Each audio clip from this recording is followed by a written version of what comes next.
শেখ হাসিনাকে ওনাকে step down করার মেন কারণ কি ছিল? তাহলে আপনারা ধর্ষণ করতে পারেননি, সেটা মেন কারণ ছিল?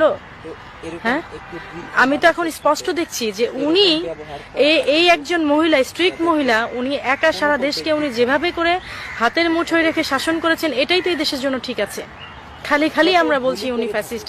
এই দেশের জনগণ, এই দেশের যে পুরুষতান্ত্রিক আপনাদের যে অন্যায়, আপনাদের যে কুরুচি, এই এক মহিলার ভয়ে যে আপনারা সবাই লুকিয়েছিলেন, এটাই তো ঠিক ছিল। আমি দেখছি ঠিক ছিল। আমার কাছে তো মনে হলো যে এখন সবাই যেমন বলছে আগেই তো ভালো ছিলাম, এটাই তো ঠিক ছিল।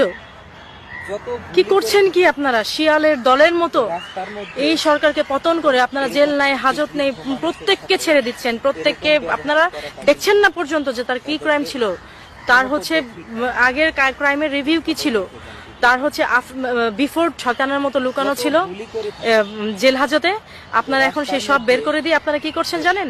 লোকালয়ে শিয়াল ছেড়ে দিয়ে আপনারা হচ্ছে মানুষের নিরাপত্তা করছেন। আপনি লোকালয়ে মানুষ খেকো শিয়াল ছেড়ে দিয়ে, নোংরা হায়না ছেড়ে দিয়ে আপনারা বলছেন মানুষের নিরাপত্তার কথা। সেটা কি আদৌ সম্ভব? এটা আপনাদের কাছে আমার প্রশ্ন। এবং সর্বোপরি নিরাপত্তার যে বিষয়টা, কেন আজকে এভাবে করে রেপ হবে?